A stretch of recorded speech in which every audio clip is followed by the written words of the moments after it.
Robert Vadra से कल के 6 घंटे पूछताछ जो ईडी ने की थी, एक बार फिर से पूछताछ का सिलसिला थोड़ी देर में शुरू होगा, क्योंकि ईडी दफ्तर के लिए अपने घर से रॉबर्ट वाड्रा निकल चुके हैं। कुछ ही दूरी पर है। कल हमने देखा कैसे वो पैदल निकले थे दरअसल अपने घर से और ईडी दफ्तर के लिए, क्योंकि बहुत दूर नहीं है, पास में ही है, इसलिए वो पैदल निकले ताकि समर्थक भी वहां नारेबाजी करते हुए नजर आ रहे थे। आज दूसरा दिन है जब वाड्रा से पूछताछ होनी है।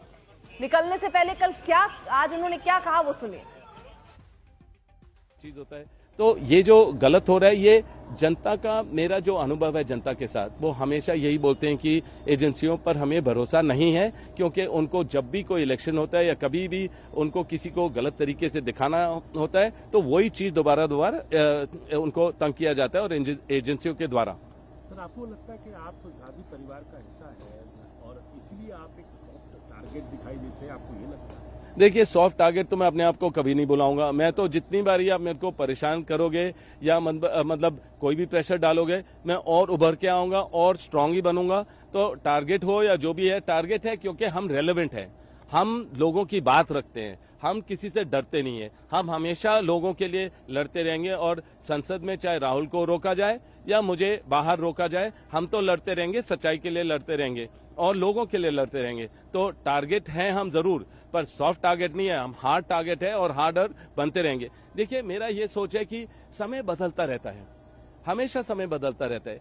क्यों जो हमारे ऊपर बीत रही है या मतलब कि अगर हम जो झेल रहे हैं, ये समय भी बदलेगा तो हो सकता है उन लोगों को भी झेलना पड़े, तो समय समय की बात है।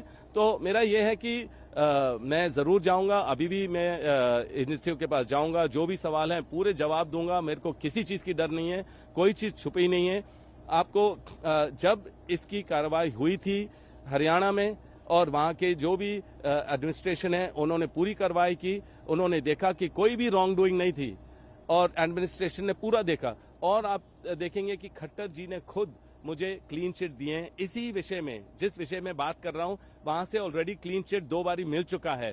तो मुझे समझ नहीं है किस लिए 7 साल बाद दोबारा वही विषय में मेरे से बात की जा रही है, सवाल पूछे जा रहे हैं। पर मैंने जैसे पहले बोला है कि अगर बोलेंगे 1500, 2000 या डॉक्यूमेंट हमें उनको दोबारा देने, उसमें समय लगता है। पर जो व्हाट्सएप बाहर निकलता है कि मैं अवॉइड कर रहा हूं, कभी भी अवॉइड नहीं करूंगा। मैं इस देश में हूं, कभी देश छोड़ के नहीं जाऊंगा। जितने सवाल हैं उसके जवाब दूंगा, तो कभी भी कोई इश्यू नहीं है। मैं यही कहूंगा कि मैं यहाँ पूरा स्ट्रांग हूं, मैं सारे जवाब दूंगा और मेरे को कोई इश्यू नहीं है। तो जितने भी ईडी दफ्तर पहुंच गए हैं रॉबर्ट वाड्रा। हिमांशु मेरे सहयोगी जुड़ गए हैं तमाम जानकारी के साथ। हिमांशु, इस पूरे मामले में पहले भी पूछताछ हो चुकी है, कल हालांकि नए सिरे से पूछताछ हुई या फिर पिछली पूछताछ में कुछ नए तथ्य जुड़ गए हैं जिसकी वजह से अब ईडी को दोबारा ये पूछताछ करने की जरूरत पड़ी? देखिए, अगर हम सूत्रों की बात करें तो कुछ नए तथ्य, कुछ नए डॉक्यूमेंट, क्योंकि देखिए ये पूरा मामला 2008 का है। 18 में, यानी 10 साल बाद इसमें एफआईआर दर्ज हुई और उसके बाद से इन्वेस्टिगेशन चल रही है। कई बार रॉबर्ट वाड्रा से पूछताछ भी हुई है। उन्होंने खुद बोला कि 23,000 दस्तावेज उन्होंने सौंपे हैं। अब इस मामले में रॉबर्ट वाड्रा के अलावा और भी कुछ लोगों से पूछताछ हुई थी और कुछ डॉक्यूमेंट सामने आए हैं। तो उसी सिलसिले में आगे पूछताछ बढ़ाई जा रही है, यानी जो अब तक पूछताछ हुई है उस सिलसिले को आगे बढ़ाया गया है।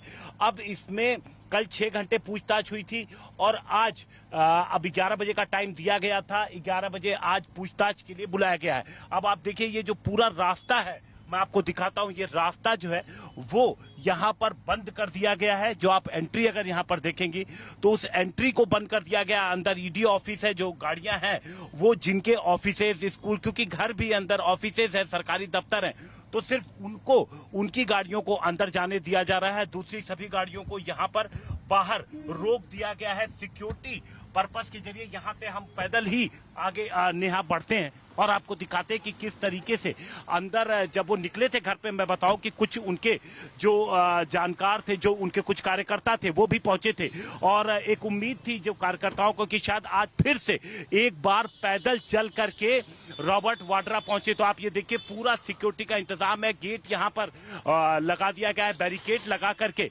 बंद कर दिया गया है। जो मीडिया की गाड़ियां, जो बाहर की गाड़ियां हैं, उनको अब नहीं आने दिया जा रहा है। यहाँ से चंद कदमों की दूरी पर है जो कार्यकर्ता थे उनको लगा कि शायद आज एक बार फिर से रॉबर्ट वाड्रा पैदल ही चल के जाएंगे, क्योंकि 1 किलोमीटर की दूरी है, नेहा बहुत ज्यादा दूर नहीं है। तो ऐसे में उम्मीद थी, लेकिन वो गाड़ी में बैठते हैं, पहले कार्यकर्ताओं से निकले और वहां पर मुलाकात की। जो कार्यकर्ता वहां पर मौजूद थे उनकी संख्या बहुत ज्यादा नहीं थी, लेकिन वो सभी से मिलने की कोशिश की। उसके बाद गाड़ी में बैठे तो प्रियंका गांधी आज गाड़ी में नजर आई। कल प्रियंका गांधी साथ नहीं थी, लेकिन आज प्रियंका गांधी भी गाड़ी में मौजूद थी। उसके बाद सीधे वो ईडी दफ्तर पहुंचते हैं और ईडी दफ्तर, चूंकि कल भी हमने देखा था कि सिक्योरिटी के लिहाज से यहां पर दिल्ली पुलिस के अलावा सीआरपी के जवानों को भी तैनात किया गया था, जो तमाम एंट्री पॉइंट थे, क्योंकि अंदर बाहर की गाड़ियों को आने से रोका गया। जिनके दफ्तर हैं उन्हीं को यहां पर आने दिया गया। अब जो नए दस्तावेज हाथ लगे हैं, उसके अलावा जो कुछ स्टेटमेंट ईडी ने रिकॉर्ड किए हैं, उसके आधार पर आगे की पूछताछ की जा रही है। नेहा। हिमांशु, क्योंकि रॉबर्ट वाड्रा कल भी पत्रकारों से बहुत रूबरू हुए, उन्होंने अपनी बात रखी। आज भी जब वो पूछताछ के लिए निकल रहे थे, उससे पहले उन्होंने यहाँ पर पत्रकारों को जवाब दिया। वो ये कह रहे हैं जब हरियाणा में पूरा मामला सुलझ गया है, फिर यहाँ परेशान किया जा रहा है, फिर से डॉक्यूमेंट्स मांगे जा रहे हैं, ये पूरा मामला क्या वाकई हरियाणा में उनको क्लीन चिट मिल चुकी है, जिसका जिक्र वो कर रहे हैं कि उन्हें वापस से अब अलग अलग मामले में फंसाने की कोशिश हो रही है, नए तथ्य नई चीजें करके? देखिए, रॉबर्ट वाड्रा का शुरू से कहना है कि ये पॉलिटिकली मोटिवेटेड है। उनका कहना है 2008 का मामला है, 20 साल इस पूरे मामले को उनके हिसाब से हो चुका है। लेकिन इस मामले में एफआईआर जो है वो दर्ज हुई थी 2018 में, और उसके बाद मनी लॉन्ड्रिंग के अंदेशा जो था, ईडी को जो जानकारी मिली, उसके बाद ईडी की इस पूरे मामले में एंट्री होती है, ईडी जांच शुरू करती है।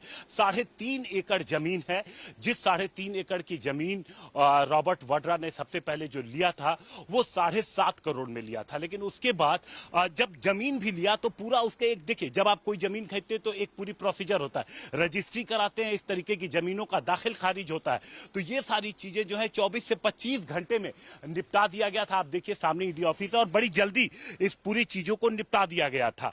तब भी सवाल उठे थे, और उसके बाद वहां पर देखिए उस वक्त हरियाणा में कांग्रेस की सरकार थी, तो उसके बाद सवाल उठाए थे, विपक्ष ने सवाल उठाए थे। अब रॉबर्ट वाड्रा का यह कहना है कि चूंकि लंबा वक्त बीत चुका है, तमाम जो उनके पास डॉक्यूमेंट्स थे इस केस से जुड़े, जो भी ईडी ने मांगा, वो सारे डॉक्यूमेंट्स 23,000 डॉक्यूमेंट उन्होंने ईडी के हवाले कर दिए हैं। इसके अलावा जब भी उन्होंने स्टेटमेंट के लिए पूछताछ में शामिल होने के लिए बुलाया, वो आए, एक दिन में 10-10 घंटे लंबी पूछताछ यहां पर रॉबर्ट वाड्रा के साथ हो चुकी है। तो उनका यह कहना था कि ये जो पूरा मामला एक बार फिर से उठाया जा रहा है, ये पॉलिटिकली मोटिवेटेड है।